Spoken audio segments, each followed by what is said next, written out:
পশ্চিমবঙ্গে চলা এসআইআর নিয়ে বেনজির নির্দেশ সুপ্রিম কোর্টের। নির্বাচন কমিশনের মতো সাংবিধানিক এবং স্বশাসিত প্রতিষ্ঠানের এসআইআর এর কাজের বিচার করবে বিচার বিভাগ।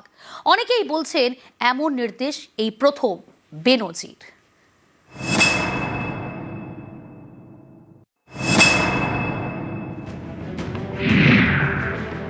পশ্চিমবঙ্গে জুডিশিয়াল অফিসাররা যুক্তিগ্রাহ্য তথ্য বিভ্রাটের নথি সহ আনুষঙ্গিক সমস্যা যাচাই করবেন। জুডিশিয়াল অফিসারদের সিদ্ধান্তই হবে চূড়ান্ত। জুডিশিয়াল অফিসাররা যে নির্দেশ দেবেন সেটা সুপ্রিম কোর্টের নির্দেশ বলে মনে করতে হবে। মমতা বন্দ্যোপাধ্যায়ের করা মামলায় শুক্রবার এমনই নির্দেশ দিয়েছে সুপ্রিম কোর্ট। এদিন শুনানিতে কমিশনের আইনজীবী বলেন, নির্বাচন কমিশনের কাজে বাধা দেওয়া হচ্ছে। অন্য রাজ্যে নাম বাদ দেওয়ার রেট অনেক বেশি, তারপরেও কোনো আপত্তি আসেনি। তামিলনাড়ুর ক্ষেত্রে 18%, পশ্চিমবঙ্গের ক্ষেত্রে 7.6% একটু বেশি। প্রধান বিচারপতি মন্তব্য করেন, তাহলে এত শোরগোল কেন? এরপরেই তার পর্যবেক্ষণ, সাংবিধানিক দুই প্রতিষ্ঠান বিশ্বাসহীনতা দেখাচ্ছে, ফলে ক্লেম এবং অবজেকশনের প্রক্রিয়া থমকে যাচ্ছে। যাদের কাছে নোটিশ গিয়েছে তাদের আপত্তি এবং আবেদনকে খতিয়ে দেখার প্রয়োজনীয়তা রয়েছে। রাজ্যের তরফে দেওয়া আধিকারিকদের র্যাঙ্ক নিয়েও ডিসপিউট রয়েছে। দুর্ভাগ্যজনকভাবে দোষারোপ এবং পাল্টা দোষারোপের খেলা চলছে। রাজ্যের পরিস্থিতি এখন এক্সট্রা অর্ডিনারি। এরপরে সুপ্রিম কোর্টের প্রধান বিচারপতি নির্দেশ দেয়, পশ্চিমবঙ্গে এসআইআর এর কাজে জুডিশিয়াল অফিসার নিয়োগ করতে হবে। কলকাতা হাইকোর্টের প্রধান বিচারপতি নিয়োগ করবেন। জুডিশিয়াল অফিসাররাই যুক্তিগ্রাহ্য তথ্য বিভ্রাটের নথি সহ আনুষঙ্গিক সমস্যা যাচাই করবেন। তাদের সিদ্ধান্তই হবে চূড়ান্ত। জুডিশিয়াল অফিসারদের সহযোগিতা করবেন ডিইও এবং জেলা পুলিশ সুপাররা। অনেকের মতে কমিশনের কাজের একটা অংশ খতিয়ে দেখবে বিচার বিভাগ। এই নির্দেশ দেওয়া মানে প্রাথমিকভাবে খুঁত খুঁজে পেয়েছে সুপ্রিম কোর্ট। অনেকে এটাও বলছেন, নির্বাচন কমিশন সাংবিধানিক এবং স্বশাসিত প্রতিষ্ঠান, সেই কমিশনের কাজ বিচার বিভাগকে খতিয়ে দেখতে বলা হয়েছে। সুপ্রিম কোর্টের এই নির্দেশ বেনজির। ভারতবর্ষের ইলেকটোরাল রিফর্মসের আজকে ইতিহাস তৈরি হলো। এই যে চিফ ইলেকশন কমিশনার ভাবতো তিনি ছাড়া কিছু হবে না, আজকে তা শেষ। আজকে সুপ্রিম কোর্ট বলল, যা অবজেকশন আছে, chief justice of Calcutta high court তিনি জুডিশিয়াল অফিসার্স অ্যাপয়েন্ট করবেন। 28 ফেব্রুয়ারি পশ্চিমবঙ্গে চূড়ান্ত ভোটার তালিকা প্রকাশ হওয়ার কথা। এই নিয়ে এদিন নির্দেশ দেয় সুপ্রিম কোর্ট। কমিশন আবেদন করে, এসআইআর এর কাজ 95% শেষ হয়ে গিয়েছে। আপাতত 28 ফেব্রুয়ারি একটি তালিকা প্রকাশ করতে দেওয়া হোক, বাকি 5% কাজ মেটার পর প্রকাশ করা হবে। প্রধান বিচারপতির বেঞ্চ তখন জানিয়ে দেয়, এসআইআর এর যে অংশের কাজে বিতর্ক নেই সে অংশের তালিকা প্রকাশ করতে পারেন। পরে এসআইআর এর কাজ সম্পূর্ণ করে চূড়ান্ত তালিকা প্রকাশ করা যেতে পারে। নিউজ 18 বাংলা।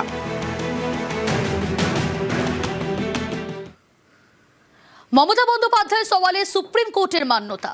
রাজ্যে এসআইআর এর কাজে জুডিশিয়াল অফিসার নিয়োগের বেনজির নির্দেশ শীর্ষ আদালতের। জুডিশিয়াল অফিসারদের সিদ্ধান্তই হবে চূড়ান্ত।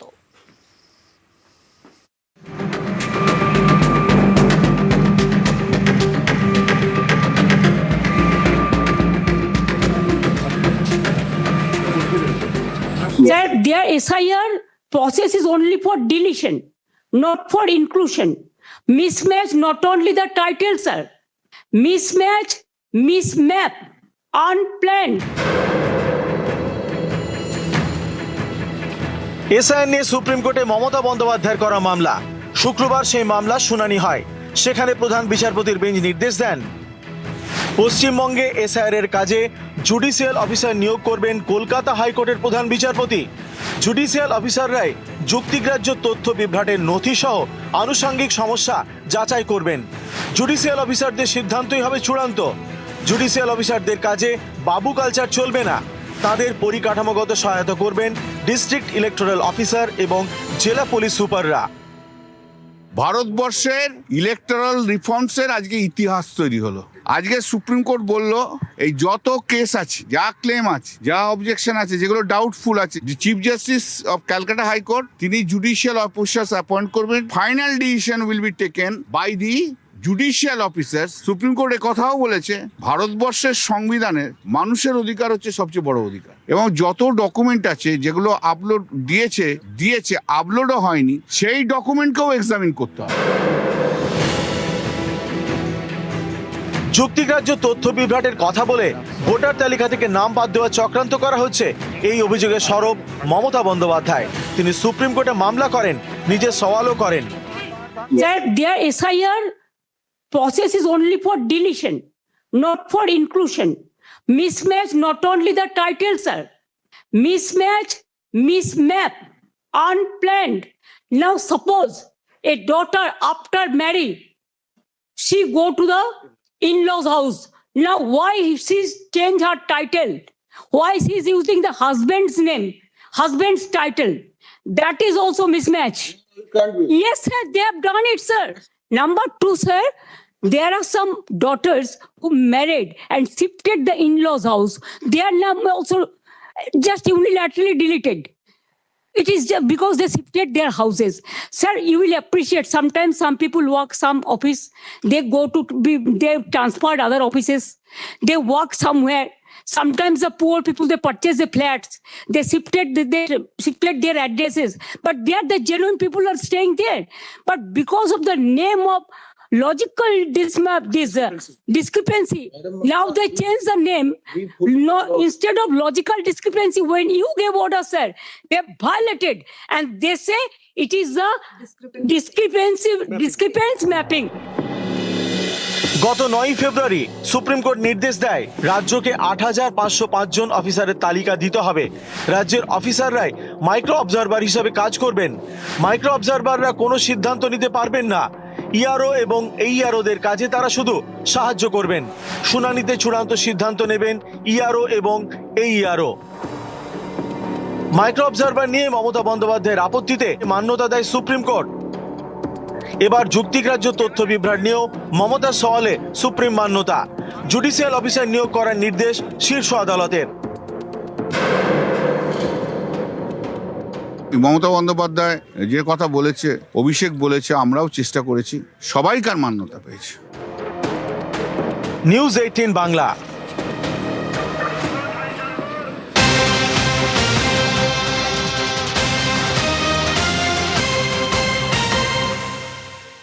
রাজ্যের এসআইআর বিচারের ভার বিচার বিভাগের। সুপ্রিম নির্দেশে কাল কলকাতা হাইকোর্টে বৈঠক।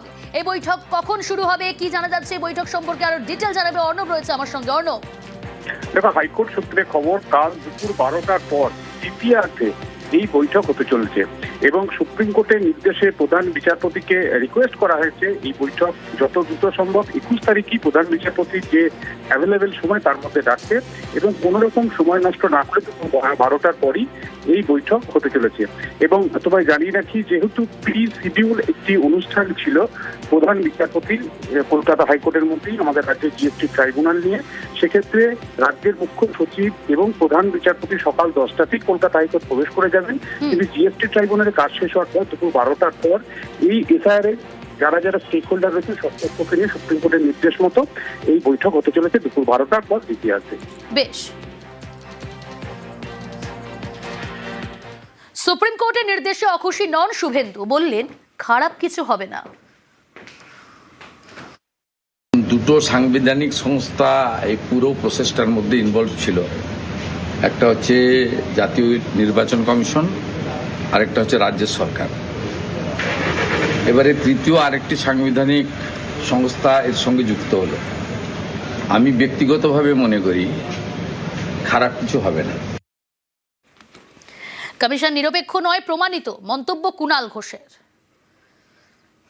লজিক্যাল ডিসক্রিপেন্সির নামে এত লোককে ডেকে এনে নানা রকম ছুতো করে নাম কাটার চেষ্টা, নিজেদের লোক বসিয়ে সে গুড়ে বালি। অর্থাৎ কারুর বাবা বন্দ্যোপাধ্যায় লিখতেন, ছেলে কেন ব্যানার্জি লেখে। এই গোটা বিষয়টা আদালত নির্ধারিত ব্যক্তিরা, জুডিশিয়াল অফিসাররা তারা খতিয়ে দেখবেন। আমরা এই রায় স্বাগত জানাচ্ছি। এটা মমতা বন্দ্যোপাধ্যায়ের প্রতিবাদের জয়। এটা প্রমাণিত হয়ে গেল যে সুপ্রিম কোর্ট কনভিন্সড যে জাতীয় নির্বাচন কমিশন নিরপেক্ষ নয়, দক্ষতা নেই গোটা বিষয়টা একটা উদ্দেশ্য প্রণোদিত বিশৃঙ্খলায় পরিণত করছে। রাজ্য কমিশনকে একযোগে নিশানা মোহাম্মদ সেলিমের। কতটা অপদার্থ সরকার হলে, কেন্দ্র হোক বা রাজ্য হোক, কতটা অপদার্থ ইসিআই এবং সিও হলে বলা হচ্ছে জুডিশিয়াল অফিসিয়ালসকে এঙ্গেজ করা হবে। সুপ্রিম কোর্ট বলছে ট্রাস্ট ডেফিসিট, মানুষের ভরসা উঠে যাচ্ছে। এই যে জুডিশিয়াল ইন্টারভেনশন, কজটা কি? রাজ্য সরকার তার ব্যর্থতা মেনে নি, সিও দপ্তর তার ব্যর্থতা মেনে নি, ইসিআই তার ব্যর্থতা মেনে নি। এমনিতে বললো এটা রুটিন কাজ, রেগুলার কাজ, আগেও হয়েছে এখনো হচ্ছে, কিন্তু সেটা করতে গিয়ে কিরকম পদে পদে আমি একদিকে ট্রমা, অন্যদিকে হোঁচট। সময় পিছোতে গিয়ে রাজ্য সরকারের মেয়াদি না ফুরিয়ে যায়, প্রতিক্রিয়া অধীর চৌধুরীর। নির্দিষ্ট সময়ের মধ্যে ভোট করতে হবে, ভোট করার আগে প্রচারের সময় দিতে হবে, তার আগে ভোটার তালিকা প্রকাশ করতে হবে। এরকম যদি চলতে থাকে, এমন না হয় যে ভোটের সময় যেটা এক্সপায়ারি এই সরকারের, সেটাই না পার হয়ে যায়। 28শে ফেব্রুয়ারি পশ্চিমবঙ্গে চূড়ান্ত ভোটার তালিকা প্রকাশ করা কার্যত অসম্ভব। এখনো স্ক্রুটিনির কাজ বাকি, আর তার সঙ্গে মমতা বন্দ্যোপাধ্যায়ের করা মামলায় সুপ্রিম কোর্টের বেনজির নির্দেশ। যুক্তিগ্রাহ্য তথ্য বিভ্রাটের নথি খতিয়ে দেখবেন জুডিশিয়াল অফিসাররা, অর্থাৎ ভোটার তালিকা প্রকাশে দেরি, বিধানসভা ভোটেও দেরি।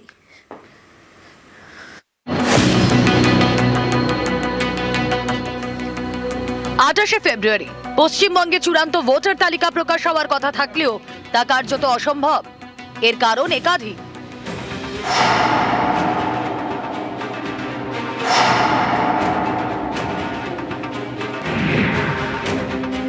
শুক্রবার পর্যন্ত নানা জেলায় নথি সংক্রান্ত অভিযোগের নিষ্পত্তি করা যায়নি।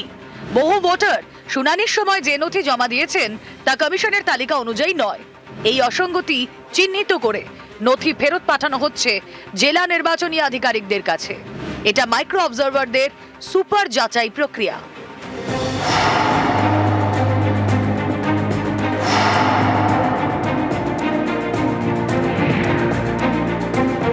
নথি যাচাই করার পরেও প্রায় 5 লক্ষ ভোটারকে নিয়ে চূড়ান্ত সিদ্ধান্ত নিতে পারেননি জেলা শাসকরা। প্রায় 25 লক্ষের বেশি ভোটারের নথি যাচাই করে চূড়ান্ত সিদ্ধান্ত জানাননি ইআরও এবং এইআরওরা।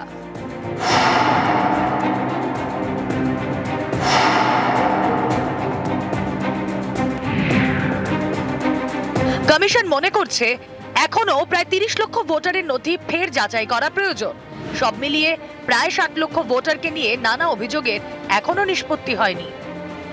এই পরিস্থিতিতে পশ্চিমবঙ্গের মুখ্য নির্বাচনী আধিকারিক মনোজ কুমার আগরওয়ালের বক্তব্য, কাজ শেষ না হলে সময় বাড়ানো হবে। এই পরিস্থিতিতে যোগ হয়েছে আরো একটি বিষয়, সুপ্রিম কোর্টের বেনজির নির্দেশ।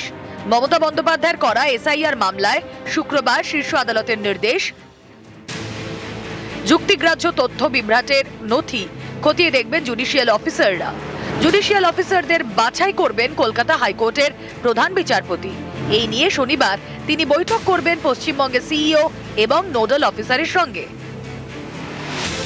এই পরিস্থিতিতে এটা স্পষ্ট যে 28শে ফেব্রুয়ারি চূড়ান্ত ভোটার তালিকা প্রকাশ কার্যত অসম্ভব, অর্থাৎ ভোটার তালিকা দেরিতে, ভোটও দেরিতে।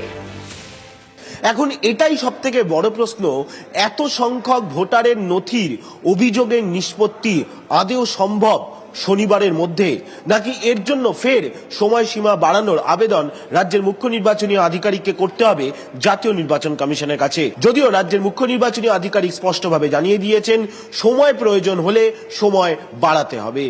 ক্যামেরায় কুণাল চৌধুরীর সঙ্গে সোমরাজ বন্দ্যোপাধ্যায়, নিউজ 18 বাংলা, কলকাতা। তরুণ ব্রিগেডকে সামনে রেখে 21-এর ভোটে লড়েছিল সিপিআইএম। 26-এর আগে সেই তরুণ ব্রিগেডেই ভাঙন।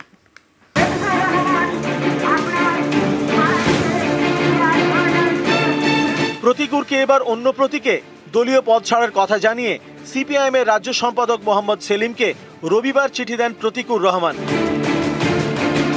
চিঠিতে লেখেন, আমি প্রতীকুর রহমান, পার্টির সর্বক্ষণের কর্মী। সাম্প্রতিক সময়ে পার্টির জেলা ও রাজ্য নেতৃত্বের বেশ কিছু ভাবনা ও কর্মপদ্ধতির সঙ্গে নিজেকে খাপ খাওয়াতে পারছি না। মানসিক দ্বন্দ্বের সঙ্গে দিন কাটাতে হচ্ছে। এই অবস্থায় আমি পার্টির জেলা ও রাজ্য কমিটির দায়িত্ব তৎসহ পার্টির প্রাথমিক সদস্য পদ থেকে অব্যাহতি নেওয়ার সিদ্ধান্ত নিয়েছি। এরপর সরাসরি নিশানা করেন মোহাম্মদ সেলিমকে। রতনে রতন চেনে, উনি চেনে হুমায়ুন আর শতরূপ, উনি চেনে নিজের সিট। সেটা যদি সত্যি হয় তাই। কেউ কেউ নিজে জেতার জন্য কখনো হুমায়ুনের সঙ্গে বসতে পারেন, কখনো নওশাদ সিদ্দিকীর সঙ্গে বসতে। আমাকে অব্যাহতি দিন আমি বলিনি, শব্দটা আবারও পড়বেন, আমি অব্যাহতি নিলাম। তো ফলে উনি রাখলো কি না রাখলো কি যায় আসে? কুমিরও তো কাঁদে, বাংলার প্রবাদ বাক্য যে কুমিরের মরা কান্না। দীর্ঘ 3-4 মাস এই চোখ দিয়ে এত জল বেরোয়েছে যে চোখের মধ্যে আপনি জলের লেশ মাত্র দেখাতে পারবেন না, শুধু ঘৃণার আগুন দেখাতে পারবেন।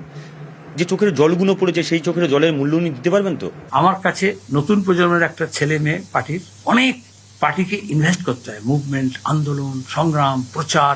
তারপর আমরা চাই এটা থেকে পার্টি যাতে লং টাইম ডিভিডেন্ড চলে। সেখানে এই ধরনের একজন কর্মীকে হারানোর প্রশ্ন উঠলেও আমার কাছে সন্তান হারা হওয়ার শপথ। আমাদের পার্টিতে গত 1.5-2 মাস থেকে কয়েকটা অভিযোগ আসে, তখন আমাদের পার্টির প্রক্রিয়া অনুযায়ী, গঠনতন্ত্র অনুযায়ী আমাদের নিজস্ব পদ্ধতিতে কিছু সিদ্ধান্ত গ্রহণ করতে হয়। শুধু প্রতিকূলই নন, সিপিআইএম এর আরো কয়েকজন নেতাকে নিয়ে গুঞ্জন, যেমন দীপশিতা ধর। তিনি সিপিআইএম এর নিজের সদস্য পদ এখনো রিনিউ করাননি। এতে তৈরি হয়েছে জল্পনা। আমাদের পার্টিতে 31শে মার্চ পর্যন্ত নবীকরণের সুযোগ থাকে এবং আমার মেম্বারশিপ যেহেতু দিল্লিতে, আমাকে যদি মেম্বারশিপ রিনিউ করতে হয় আমাকে দিল্লিতে যেতে হবে। তাই আমি যদি দিল্লিতে না যাই তাহলে আমি নবীকরণটা করবো কি করে? 31শে মার্চ মানে 1.5 মাস সময় রয়েছে। এখন এই যে এত তৎপরতা, এত উদ্বিগ্নতা কিসের জন্য? তাহলে এই জল্পনাগুলো ছড়িয়ে দেওয়া নির্বাচনের একদম আগে, আরো বেশি কনফিউশন তৈরি করা, সেটা ছাড়া কিছুটা ক্ষেত্রে ষড়যন্ত্র ছাড়া আমি তো এটার কোনো খুব লজিক খুঁজে পাচ্ছি। কে করেছেন, কে লিক করেছেন এটা জানা যাচ্ছে না, ফলে অস্বস্তি হয়েছে। আরেকজনকে নিয়ে শোনা যাচ্ছে নানা কথা। সৃজন ভট্টাচার্য, এসএফআই এর সর্বভারতীয় সাধারণ সম্পাদক। নানা মহলে জল্পনা, প্রতিকূলের পর কি সৃজন? আমি কোথাও বলেছি আমি সিপিএম ছেড়ে অন্য কোথাও যাচ্ছি? যারা এটা ভাসিয়ে দিয়েছেন যে সৃজন তৃণমূলে চলে যাচ্ছে, তারা বলতে পারবেন তারা কেন ভাসিয়েছে। পার্টিতে অনেক সময় অভাব, অভিযোগ, অপ্রাপ্তি, না পাওয়া, খারাপ লাগা অনেক সময় তৈরি হয়। সিপিআইএম সৃজনের কর্মী নয়, সৃজন সিপিআইএম এর কর্মী। সিপিআইএম এর আরেক নেতা সায়ন বন্দ্যোপাধ্যায়কে ঘিরেও জোর জল্পনা। সায়নের দাবি, সম্প্রতি তাকে বিজেপি থেকে ফোন করা হয়। একবার না, টোটাল 3 বার ফোন করা হয়েছে 2টি আলাদা আলাদা নাম্বার থেকে। তাদের যে কেন্দ্রীয় টিম, সেই কেন্দ্রীয় টিমে যারা এই সমস্ত কাজকর্ম করছে তাদের তরফ থেকেই ফোন আসে আমার কাছে। আমাকে আহ্বান জানান যে তাদের সাথে বসবার জন্য, তাদের এক কেন্দ্রীয় নেতৃত্ব এবং এক পর্যবেক্ষকের সাথে বসবার জন্য, সামনের বিধানসভা নির্বাচনের জন্য অন্য দল থেকে এনে তাদের নিয়ে ওনারা ফোন করেছেন। গতবারের বিধানসভা ভোটে এ রাজ্যে খাতা খুলতে পারেনি বামেরা, কিন্তু এখনো তারা এ রাজ্যের রাজনীতিতে প্রাসঙ্গিক। কারণ বামপন্থীদের একাংশ যেদিকে হেলে পড়ে সেই দল ডিভিডেন্ড পায়। সেই বামেদের তরুণ ব্রিগেডেই ভাঙন। রাজ্য সম্পাদকের বিরুদ্ধে ক্ষোভ উগরে দিয়েছেন প্রতিকুর রহমান। এই নিয়ে প্রতিক্রিয়া জানতে চাওয়া হলে রাজ্য সম্পাদক মোহাম্মদ সেলিম দেখান কলার খোসা। এই দৃশ্য দেখে অনেকেরই প্রশ্ন, কলাটা কে খেলেন আর খোসাটা কার হাতে রইল? পিছলে পরে কলার খোসার মতো বললে বলে, কলার খোসা এই জন্য রাস্তায় পড়ে থাকলে তুলে নিতে হয়। আর তেমনি যদি কেউ কলার খোসায় হোক, বানের জলে হোক, যদি কেউ পড়তে যায়, সহযাত্রী, সহমর্মী, তখন তাকে হাত বাড়িয়ে তাকে ধরতে হয়, তাকে বাঁচানোর চেষ্টা করতে হয়। এটা খুবই বেদনাদায়ক। নিউজ 18 বাংলা।